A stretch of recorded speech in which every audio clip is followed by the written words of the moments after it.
नमस्कार, मैं हूं आपके साथ परमीत कौर वालिया। पेश है हमारा स्पेशल प्रोग्राम खास खबर, sponsored by Okaya inverters and batteries. Operation Sindoor की सफलता पर सीएम धामी ने राजधानी देहरादून में सैनिकों के साथ संवाद किया। इस दौरान सैनिक कल्याण मंत्री गणेश जोशी मौजूद रहे। सैनिकों से संवाद के बाद मीडिया से बातचीत में कैबिनेट मंत्री गणेश जोशी ने कहा कि भारतीय सेना ने हर बार पाकिस्तान को सबक सिखाने का काम किया।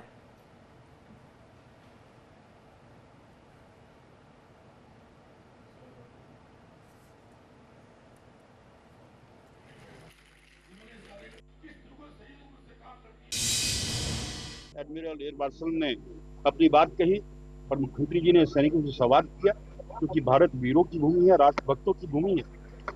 देश की सेना का 17% की पूर्ति हम करते हैं। हर 5वां सैनिक हमारे उत्तराखंड से होता है और भारी संख्या में वीर सैनिक यहाँ पर आए, मैं उनका आभार व्यक्त करता हूं। गढ़वाल राइफल्स के 4 जवानों ने विश्व की सबसे ऊंची चोटी माउंट एवरेस्ट को फतेह किया है। मंगलवार को उन्होंने सेना के पर्वतारोही दल के साथ माउंट एवरेस्ट पर तिरंगा फहराया। उन्होंने भारत माता की जय के नारे लगाए। इससे लैंसडॉन स्थित गढ़वाल राइफल्स रेजिमेंट में खुशी की लहर छाई हुई है। गढ़वाल रेजिमेंट ब्रिगेडियर ने बताया है कि 10 अप्रैल को रक्षा मंत्री राजनाथ सिंह ने हरी झंडी दिखाकर सेना के 22 पर्वतारोहियों को ऊंचे माउंट एवरेस्ट आरोहण के लिए रवाना किया था। दल में 6वीं गढ़वाल राइफल्स के नायब सूबेदार सुनील सिंह, गढ़वाल स्काउट के हवलदार बलवंत सिंह और लांस नायक धर्मेंद्र और 13वीं गढ़वाल राइफल्स के हवलदार रघुवीर सिंह भी शामिल थे।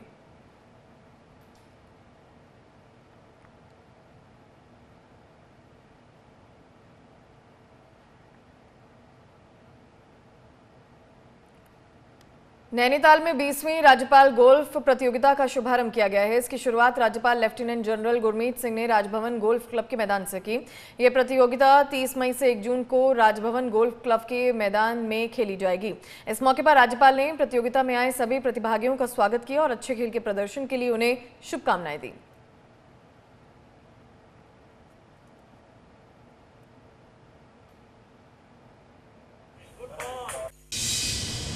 आज अत्यंत खुशी हो रही है कि आज हमने 3 दिन का गवर्नर्स कप प्रतियोगिता golf tournament Raj Bhavan golf course के जो आयोजन है इसका टी ऑफ किया है। मुझे अत्यंत खुशी है कि पार्टिसिपेशन इतना सुंदर है। देयर आर 177 पार्टिसिपेंट्स और सबसे बड़ी खुशी ये है कि इसके अंदर में 80 साल के हमारे एल्डर्स हैं और 6 साल के बच्चे हैं और बढ़ चढ़कर हमारी महिलाओं ने, हमारे बच्चों ने इसके अंदर में हिस्सा लिया है। उत्तराखंड में बहुचर्चित अंकिता भंडारी हत्याकांड मामले में कोर्ट ने अपना फैसला सुनाया है। कोटद्वार की अपर जिला कोर्ट ने मामले में 2 साल 8 महीने बाद अपना फैसला सुनाया। कोर्ट ने फैसला सुनाते हुए तीनों आरोपियों को उम्र कैद की सजा सुनाई है। इन तीनों पर 302, 201, 354 धाराओं में दोषी पाए गए हैं। आपको बता दें, पौड़ी की रहने वाली अंकिता भंडारी 18 सितंबर 2022 को लापता हो गई थी। वो ऋषिकेश के एक रिजॉर्ट में रिसेप्शनिस्ट के पद पर कार्यरत थी। लापता होने के बाद 1 हफ्ते बाद अंकिता का शव चीला शक्ति नहर से बरामद हुआ था। जांच में सामने आया कि अंकिता को रिजॉर्ट मालिक पुलकित आर्य और उसके 2 कर्मचारियों ने विवाद के बाद धक्का देकर नहर में फेंक दिया था, जिससे उसकी मौत हो गई थी।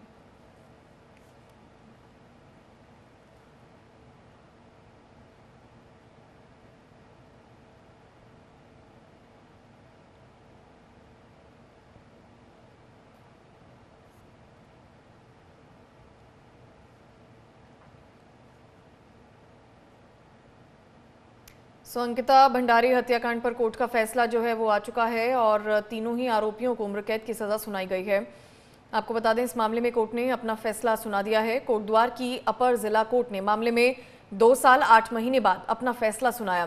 कोर्ट ने फैसला सुनाते हुए तीनों आरोपियों को उम्र कैद की सजा सुनाई है। इन तीनों पर 302, 201, 354 धाराओं में दोषी पाए गए हैं।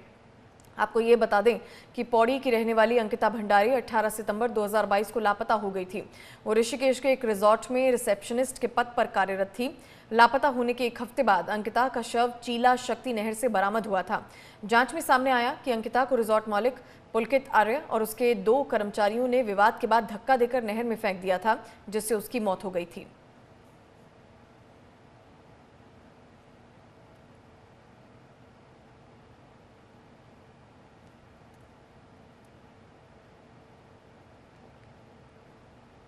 अंकिता भंडारी हत्याकांड पर कोर्ट का फैसला आ चुका है। कोटद्वार की अपर जिला कोर्ट ने अपना फैसला सुनाया और तीनों ही आरोपियों को उम्र कैद की सजा सुनाई गई है। कोर्ट ने तीनों आरोपियों को उम्र कैद की सजा सुनाई है। विकास खरे हमारे संवाददाता हमारे साथ जुड़ गए हैं। विकास, तकरीबन 2 साल के बाद ये फैसला आया है और तीनों आरोपियों को उम्र कैद की सजा सुनाई गई है, क्या जानकारी? 8 महीने बाद अब जो अंकिता भंडारी को यहाँ पे न्याय मिला है। साफ तौर पे जिस तरह से ये जघन्य अपराध ऋषिकेश के वसुंधरा जोड़ में यहाँ पर हुआ था, तो 2 साल 8 महीने के बाद अब कहीं न कहीं न्याय यहाँ पर मिला। लेकिन जो अंकिता भंडारी के पिता है वो इस फैसले से नाखुश है। उनका साफ तौर पर कहना है कि दोषियों को जो है फांसी की सजा यहाँ पर होनी चाहिए थी, लेकिन उन्होंने साफ तौर पर कहा कि हम जो है उच्च न्यायालय का जो है दरवाजा खटखटा गए और दोषियों को जो है फांसी की सजा यहाँ पर दिलाएंगे। तो ऐसे में जो आज पूरा दिन अगर हम बात करें तो पूरा दिन जो है प्रदर्शन बड़ा यहाँ पर रहा, क्योंकि पूरे कोर्ट परिसर को जो है बैरिकेड लगाकर जो है जवानों के द्वारा यहाँ पर सुरक्षा व्यवस्था संभाली गई थी। लेकिन जिस तरह से लोगों ने विरोध भी किया है, लोगों का प्रदर्शन भी साफ तौर पर आकर देखा गया है। कांग्रेस के कई गदावर नेता वहां पर जो प्रदर्शन करने पहुंचे थे, उनकी साफ तौर पर मांग थी कि जो अंकिता भंडारी के जो आरोपी है उनको कहीं न कहीं फांसी की सजा यहाँ पर होनी चाहिए। हालांकि पूरे देश को जो है जो पूरे देश की निगाह वो साफ तौर पर इस फैसले पर आज यहाँ पर जो है अटकी रही। लेकिन जब यहाँ पर फैसला तो कहीं न कहीं जो पूरे देश के लोग उनका साफ तौर पर जो यहाँ पर धन्यवाद भी करते हैं यहाँ पर दिखाई दिया है। तो कुछ लोगों का ये भी मानना है कि जिस तरह से अपराधियों को फांसी की सजा होनी चाहिए, तो कहीं न कहीं अंकिता का भंडारी को जो न्याय था वो कहीं न कहीं यहाँ पर और उस तरीके से यहाँ पर मिलता। जी विकास, अंकिता के परिवार वालों की तरफ से कोई बयान सामने आया है, उनका क्या कहना है? खुशी जाहिर की है उन्होंने? बिल्कुल, देखिए अंकिता भंडारी की माँ और पिता का बयान यहाँ पर साफ तौर पर आया। उन्होंने कहा है कि अंकिता भंडारी के जो आरोपी थे, जो बेटे के आरोपी थे, उनको साफ तौर पर यहाँ पर फांसी की सजा होनी चाहिए थी। लेकिन अंकिता भंडारी के पिता ने साफ तौर पर जो यहाँ पर कह दिया है कि वो जो उच्च न्यायालय का दरवाजा खटखटाएंगे और कहीं न कहीं जो उनकी बेटी के जो आरोपी हैं उनको वो फांसी की सजा दिलाएंगे। ऐसे में जो है तमाम आज देश भर की अगर हम बात करें तो फिर उत्तराखंड की आज हम बात करें तो आज ये वो पल था जब एक बेटी को आज न्याय मिला है और कहीं न कहीं जो हत्या आरोपी है उनको आज आजीवन की जो है यहाँ पर कारावास जो यहाँ पर सजा सुनाई गई है। तीनों आरोपी को जो है आजीवन कारावास यहाँ पर हुआ है। तो ऐसा में जो है तमाम जो और नेताओं की यहाँ पर साफ तौर पर प्रतिक्रिया आई है। उन्होंने जो है कोर्ट के फैसलों को भी यहाँ पर स्वीकार किया है। उन्होंने कोर्ट का भी यहाँ पर धन्यवाद किया है। जो है अगर हम बात करें तो कांग्रेस के जितने भी गदाऊ लीडर है या फिर हम बात करें तो भाजपा के जितने उच्च जो लीडर है उनका भी साफ तौर पर बयान यहाँ पर सामने आया। तो उन्होंने भी जो है कोर्ट का धन्यवाद किया है। कहीं न कहीं उत्तराखंड की बेटी को न्याय मिला है। जी ठीक है, शुक्रिया विकास तमाम अपडेट्स के लिए। तो फिलहाल कोर्ट ने तीनों आरोपियों को उम्र कैद की सजा सुनाई है। कोर्ट की तरफ से फैसला आ चुका है और परिवार वालों ने भी कहा है कि अंकिता को अब जाके इंसाफ मिला है।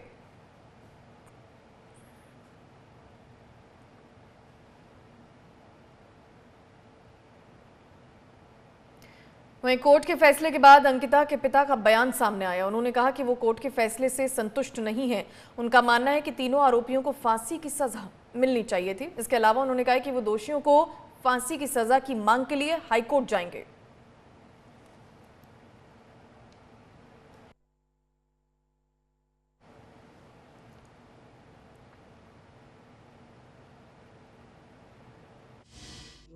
कोर्ट का न्यायालय का जो अंतिम फैसला था और जिस तरह से इन्होंने उनके लिए आरोपियों को जो आजीवन कारावास की सज़ा सुनाई है, मैं इससे संतुष्ट नहीं हूँ। क्योंकि जिस तरीके से इन्होंने मेरी निर्दोष लड़की को मारा है, तो मैं तो शुरू से कहना चाहता हूँ, कह रहा था कि भाई मौत के बदले मौत।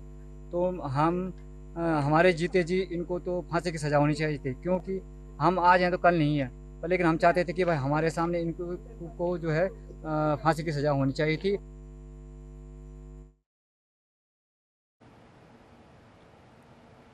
बहुचर्चित अंकिता भंडारी हत्याकांड मामले में कोर्ट ने फैसला सुनाते हुए तीनों ही आरोपियों को उम्र कैद की सजा सुनाई। इस पर कांग्रेस प्रदेश अध्यक्ष करण माहरा ने अपनी प्रतिक्रिया दी। उन्होंने कोर्ट का फैसले का स्वागत करते हुए कहा है कि यह निर्णय न्याय की दिशा में एक अहम कदम है और निश्चित रूप से अंकिता को आंशिक न्याय दिलाता है। अंकिता भंडारी मर्डर केस में जज साहब ने फैसला दिया और 3 दोषियों को उम्र कैद की सजा दी। हम उनके इस फैसले का स्वागत करते हैं, लेकिन एक बात जरूर है कि कोर्ट अपना फैसला सबूतों के आधार पर करती है। अभी ये न्याय अंकिता का पूरा नहीं हुआ है जब तक वीआईपी का नाम सामने नहीं आता और उन नेताओं को सजा नहीं होती जिन्होंने सबूत मिटाए, डोजर चलवाया, अंकिता का कमरा तोड़वाया, जिन्होंने अंकिता का बिस्तर तालाब में डाल दिया, स्विमिंग पूल में, उनके खिलाफ कब कार्रवाई होगी? तो हम अंकिता के न्याय को आज अधूरा न्याय मानते हैं। प्रकृति को अपना न्याय करना होगा। वो वीआईपी जिसके लिए अंकिता की ये दशा की गई, उसका नाम सबके सामने आना बहुत आवश्यक है। केवल उत्तराखंड नहीं, आज पूरा देश ये जानना चाहता है कि अंकिता की जो हत्या हुई है उसका जो मुख्य कारण जो वीआईपी था उसका नाम सार्वजनिक होना चाहिए और ये लड़ाई जारी रहेगी। हम मां प्रकृति से और ईश्वर से प्रार्थना करते हैं कि वो वीआईपी जल्दी से जल्दी एक्सपोज हो और उसका नाम लोगों तक पहुंचे। अंकिता भंडारी हत्याकांड मामले में कोर्ट ने फैसला सुनाते हुए तीनों आरोपियों को उम्र कैद की सजा सुनाई और इसी पर राज्यसभा सांसद नरेश बंसल ने भी प्रतिक्रिया दी। क्या कुछ कहा, सुनिए। कोर्ट का बड़ा विस्तृत निर्णय है और सभी धाराओं में कोर्ट ने अपना निर्णय दिया है, जिसमें आजीवन कारावास भी है 310 में, 302 में और अन्य धाराओं में भी 5 साल की, 2 साल की ऐसी कठोर सजाएं हैं और आर्थिक दंड भी लगाया है। तो हम सब लोग न्यायालय का सम्मान करते हैं, इसलिए सभी को न्यायालय के निर्णय का सम्मान करते हुए कानून व्यवस्था को बनाए रखना चाहिए, क्योंकि भारत की जो न्याय व्यवस्था है वो बहुत ही पारदर्शी है। सेशन कोर्ट ने विस्तृत विचार विमर्श करके निर्णय दिया है। हम सबको उस निर्णय का सम्मान करते हुए कानून व्यवस्था को बनाए रखना। वहीं कांग्रेस उपाध्यक्ष सूर्यकांत धस्माना ने अंकिता भंडारी हत्याकांड मामले पर प्रतिक्रिया दी। देखिए, अंकिता भंडारी हत्याकांड में न्यायालय का फैसला आ गया है। बहुत लंबे समय से पूरे प्रदेश की जनता इंतजार कर रही थी कि इस पे फैसला आए और दोषियों को कड़ी से कड़ी सजा, और पूरे राज्य की जनता की ये मांग थी कि इसमें दोषियों को फांसी की सजा सुनाई जाए। इसमें हालांकि असली जो इस पूरे कांड के पीछे वीआईपी था उसका आज तक पता नहीं लग पाया। उसके बारे में पूरे प्रदेश की जनता जानना चाहती है, पूरे देश की जनता जानना चाहती है। लेकिन ट्रायल कोर्ट ने जो फैसला दिया है, फैसला स्वागत योग्य है। आजीवन कारावास का सजा तीनों आरोपियों को, पुलकित आर्य को, अंकित को और सौरभ को कोर्ट ने सुनाई है। हम चाहते थे, पूरे राज्य की जनता चाहती थी कि इसमें फांसी की सजा हो। जितना जघन्य अपराध था। बीजेपी की तरफ से 21 से 31 मई तक देश के सभी जिलों में अहिल्याबाई होलकर की 300वीं जयंती मनाने का निर्णय लिया गया है। जयंती को लेकर उत्तराखंड राज्य मंत्री मधु भट्ट का बयान सामने आया। उन्होंने अपने बयान में कहा कि उत्तराखंड में 31 मई को अहिल्याबाई होलकर की 300वीं जयंती मनाई जाएगी। सीएम धामी के आवास पर भव्य कार्यक्रम का आयोजन किया जाएगा।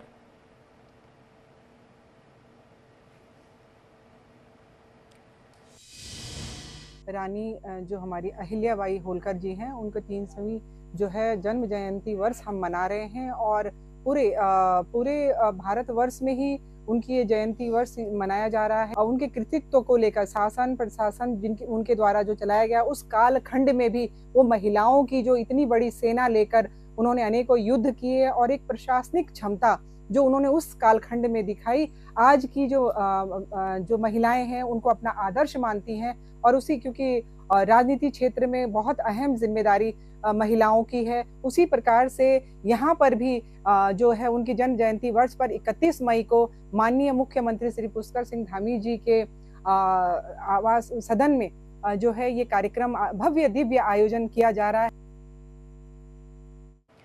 जूजित्सु में भारत का नाम रोशन करते हुए हल्द्वानी की नव्या पांडे ने इतिहास रच दिया है। जॉर्डन की राजधानी अम्मान में आयोजित 9वीं एशियन जूजित्सु चैंपियनशिप में नव्या ने 45 किलोग्राम भार वर्ग में स्वर्ण पदक अपने नाम किया। नव्या पांडे की ऐतिहासिक जीत पर उत्तराखंड के मुख्यमंत्री पुष्कर सिंह धामी ने उन्हें फोन कर बधाई दी और उनके उज्जवल भविष्य की कामना की। साथ ही सीएम धामी ने नव्या से जल्द ही मुलाकात करने की भी बात कही है। वहीं नव्या ने इस मौके पर उत्तराखंड सरकार द्वारा की गई नौकरी के लिए सीएम धामी का आभार जताया। आपको बता दें, पिछले वर्ष नव्या पांडे को खेल कोटे के तहत उत्तराखंड सरकार ने वन विभाग में नौकरी दी थी।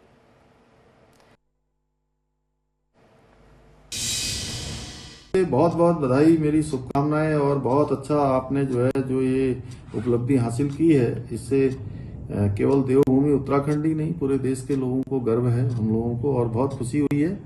मेरी बहुत शुभकामनाएं। जब आप आएंगी तो हम लोग भेंट भी करेंगे, और मेरी तरफ से आपके सभी कोचेस को भी, सभी साथियों को, माता पिता को, सबको मेरी बहुत शुभकामनाएं, और आपको विशेष रूप से शुभकामनाएं। सर आपका बहुत बहुत धन्यवाद सर, मेरा तो पूरा दिन बन गया सर आपसे बात करके, बहुत अच्छा लग रहा है सर। चलिए, बहुत अच्छा। अभी वापस लौट गई कि अभी वहीं है? हाँ जी सर, मैं बस हल्द्वानी आ गई हूँ सर, कल ही पहुंची। अरे चलो चलो, ठीक है। फिर किसी दिन मैं उधर हल्द्वानी आता हूँ या नैनीताल आता हूँ तो मुलाकात करेंगे, ठीक है? भेंट करेंगे। आपका आशीर्वाद चाहिए सर, आपने नौकरी दी है मेरे को दरोगा पद। चलो चलो, मैं बहुत अच्छा। घर में माता पिताजी को भी मेरी शुभकामना कहना। बहुत बहुत धन्यवाद आपका। ठीक है, ठीक है, बहुत धन्यवाद है, बहुत धन्यवाद। Thank you.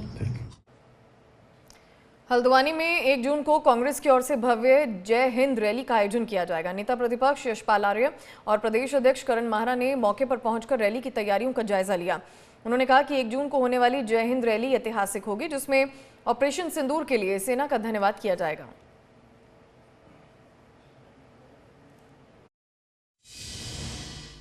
ये हमारे सैनिकों के साहस, शौर्य और बलिदान को समर्पित है।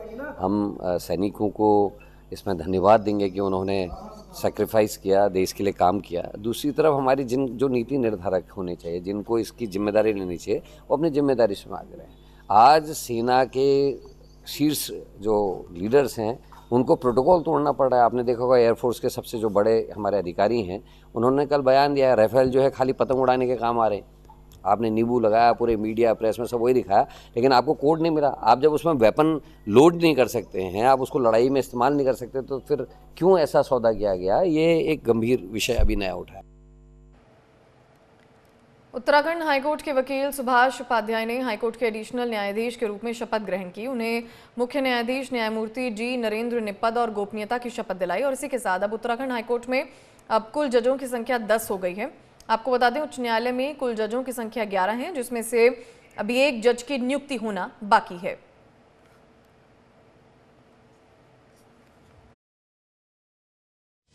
तो इस बार एडिशनल जज के रूप में हमारे जस्टिस सुभाष उपाध्याय जी इस उत्तराखंड हाईकोर्ट को मिले हैं, और हम उनकी कार्य क्षमता को जानते हैं कि जिससे जो डिस्पोजल है हमारे केसों का, पुराने केसों का, वो जो है तेजी से होगा, और जो न्यायिक प्रक्रिया है वो बढ़िया तरीके से होगी। और हमें आशा है कि जल्दी ही 1 जज और जल्दी से हमारे हाईकोर्ट में जो अभी पेंडिंग है वो आएंगे, और एक प्रमोशन से भी शायद अभी 1 और जज आएंगे। तो हमारा ये मानना है कि जजेज आएंगे तो काम होगा, और एडवोकेटों के बीच जो है हमारे जस्टिस सुभाष उपाध्याय जी के जज बनने पर बड़ी खुशी है। उत्तराखंड में मौसम ने अचानक अपना मिजाज बदल लिया है। बीते 2 दिनों से रुक रुक कर हो रही बारिश ने न सिर्फ गर्मी से राहत दी, बल्कि तापमान में भी गिरावट दर्ज की गई है। इधर मौसम विज्ञान केंद्र देहरादून की जानकारी के मुताबिक आज उत्तरकाशी, रुद्रप्रयाग, चमोली, बागेश्वर और पिथौरागढ़ जिलों में हल्की तो कहीं मध्यम बारिश के आसार हैं। हरिद्वार और उधम सिंह नगर के कुछ हिस्सों में भी बादलों की दस्तक तय मानी जा रही है। मौसम विभाग ने यहां बारिश की संभावना जताई है, जिससे स्थानीय लोगों को उमस भरी गर्मी से राहत मिल सकती है।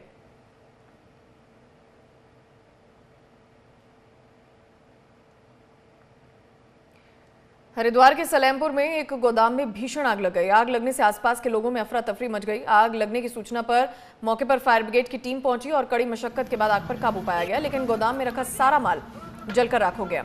गनीमत ये रही कि इस घटना में कोई जनहानि नहीं हुई है। प्रारंभिक जांच में आग लगने का कारण शॉर्ट सर्किट बताया जा रहा है। हालांकि इसकी पुष्टि जांच के बाद ही हो सकेगी। दमकल विभाग और पुलिस मामले की जांच में जुट गई है।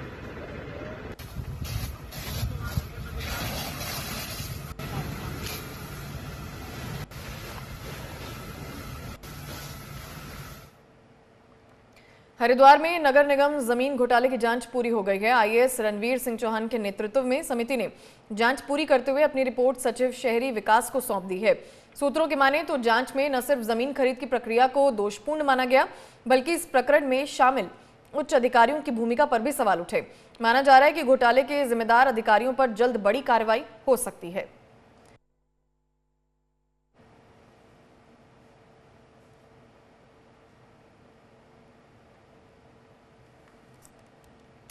उत्तराखंड में साल 2016 में हुए चर्चित दल बदल प्रकरण में सीबीआई की जांच जारी है। विधायकों के खरीद फरोख्त के आरोपों की जांच कर रही सीबीआई ने उत्तराखंड के कई बड़े नेताओं को समन जारी किए हैं। सूत्रों की माने तो अलग अलग तारीख पर सबको तलब किया गया है। इस मामले पर अब कांग्रेस प्रवक्ता गरिमा मेहरा दसौनी ने अपनी प्रतिक्रिया दी।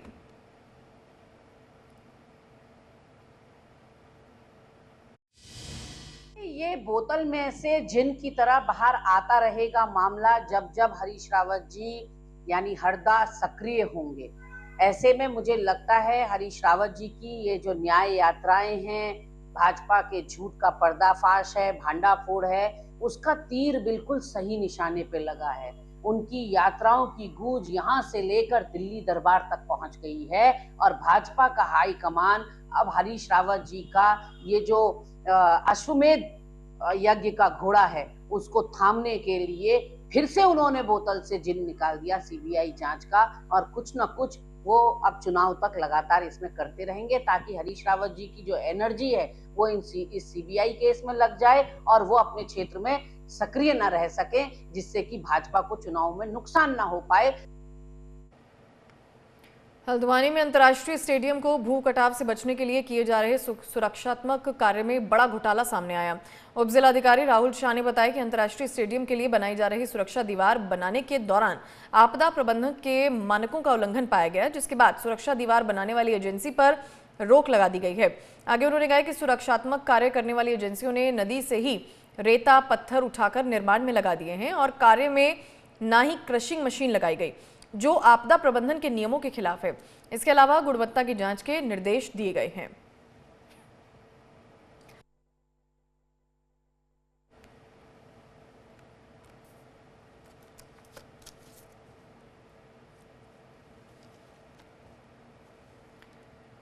रुड़की में पीएम श्री राजकीय इंटर कॉलेज में प्रतिभा एवं प्रांतीय लोकार्पण कार्यक्रम का आयोजन किया गया। कार्यक्रम में शिक्षा मंत्री धन सिंह रावत शामिल हुए। उन्होंने मेधावी छात्र छात्राओं को पुरस्कृत किया। इस अवसर पर शिक्षा मंत्री ने जिले के सरकारी विद्यालयों को 10 करोड़ 72 लाख रुपए देने की घोषणा की है। उन्होंने कहा कि अब रुड़की राजकीय इंटर कॉलेज में आर्ट ऑफ कॉमर्स की शिक्षा दी जाएगी। इसके अलावा कॉलेज में स्टाफ बढ़ाए जाने का भी कार्य होगा।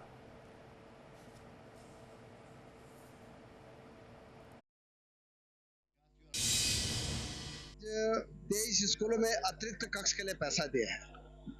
हम लोगों ने आज लगभग 15 स्कूलों में साइंस लैब के लिए पैसा दिया है, फर्नीचर के लिए पैसा दिया है। लगभग आज 11 करोड़ रुपए हमने हरिद्वार जिले के सभी स्कूलों के लिए शौचालय से लेके अतिरिक्त कक्ष से लेके लैब से लेके जो डिमांड थी, और मैं विधायक जी का धन्यवाद देना चाहता हूँ कि उन्होंने मुझे इस कार्यक्रम में बुलाया। आज यहाँ पे टॉपर बच्चों का भी सम्मानित किया गया है। जिन बच्चों ने खेल में हमारे प्रदेश का नाम रोशन किया उनको भी आज हमने सम्मानित किया है। तो ये था हमारा स्पेशल प्रोग्राम बड़ी खबर, sponsored by Okaya inverters and batteries.